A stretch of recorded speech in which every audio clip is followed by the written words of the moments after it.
بسم الله الرحمن الرحيم. الحمد لله رب العالمين، والصلاة والسلام على سيدنا محمد النبي الأمين. السلام عليكم ورحمة الله وبركاته. ولالك مسلم كأهو من ربطين إلهي سبحانه وتعالى وكأقبله دمان دعوينكاغا كون الرميو ريوينكاغا هداد leedahay hami ama hadaf ama higsi yahimilo. haddaad rabtid muraadkaaga adduunyo iyo aakhiro inuu ilaahay uu kuu sahlo oo uu kuu fudaydiyo, waxaad ku ducaysanaysaa ducadan cajiibka ah, oo haddaad ku ducaysatid riyooyinkaaga oo dhan ay ku rumoobayaan insha allah. ducadatanna waxaa soo arooriyey imaamu nisaa'i, waana xadiis saxiixa oo waxaa tasxiixiyey imaamu albani. haddaba balaynu akhrino xadiiskii ay ku soo aroortay oo anas ibnu malik radiallahu canhu uu soo saaray ama uu soo wariyey xadiidka.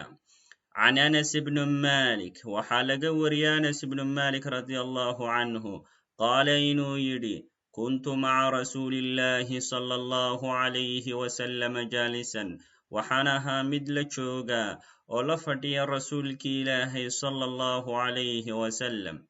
warajulun qaa'imun yusalli, nin baana taagnaa oo tukanayay salaada. falammaa rakaca, kolkii uu rukuucay, wasajada ee uu sujuuday, watashahada ee uu atixiyaadsaday, dacaa ayuu ilaahay baryey subxaanahu wa tacaala, waa ducaystay ninkaasi.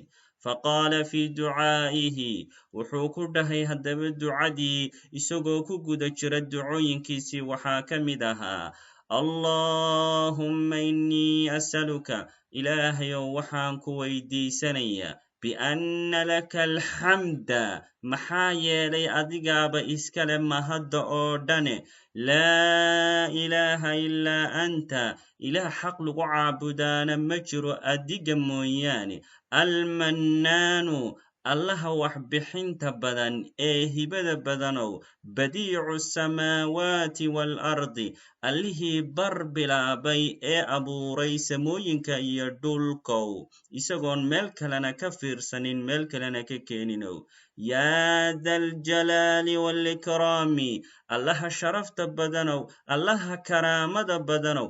yaa xayu yaa qayuumu, allaha nool ee u taagan inuu mu'aamulo uunkiisa iyo makhluuqaadkiisow, innii asaluka, waxaan ku weydiisanaya. markaas ayuu wuxuu bilaabay ninkaasi inuu ku ducaysto muraadkiisii iyo markaa ujeeddadii uu ilaahay uu u baryayey subxaanahu wa tacaala. faqaala annabiyu sala allahu calayhi wasalama liasxaabih, kolkaasaa nebigii ilaahay sala allahu calayhi wasalam wuxuu ku yidhi saxaabadiisii: tadruuna bimaa dacaa, ma garanaysaan saxaabadaydiyey ninkani wuxuu rabbi ku baryey? qaaluu waxay dhehday saxaabadii: allahu warasuuluhu aclamu, ilaahay iyo rasuulkiisa ayaa og.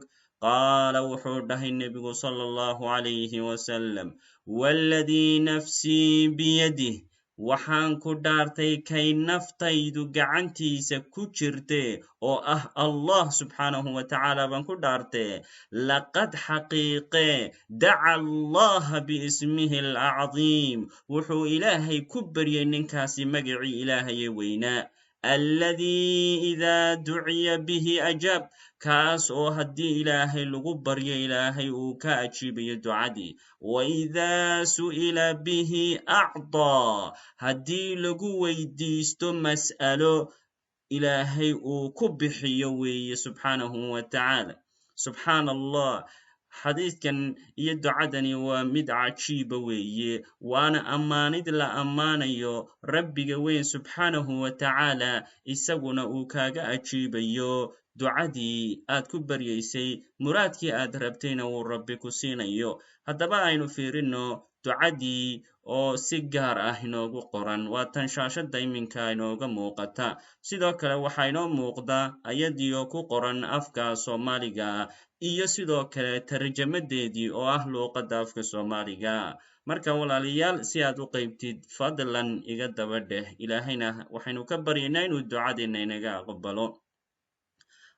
اللهم إني أسألك بأن لك الحمد لا إله إلا أنت المنان بديع السماوات والأرض يا ذا الجلال والإكرام يا حي يا قيوم إني أسألك المغفرة والعافية في ديني ودنياي اللهم إني أسألك بأن لك الحمد لا إله إلا أنت المنان بديع السماوات والأرض يا ذا الجلال والإكرام يا حي يا قيوم إني أسألك المغفرة والعافية في ديني ودنياي adigu laakiin waxaad ku darsanaysaa muraadkii aad rabtay iyo ujeeddadaad ilaahay u baryaysay iyo ducadaad rabtay ayaad raacsanaysaa insha allahu tacaalana waxaan ilaahay ka rajaynaynaa inuu inaga aqbalo ducooyinkeenna iyo ducooyinkiina dhammaantiinba hada wallahu aclam wasalaamu calaykum waraxmat ullahi wbarakaatu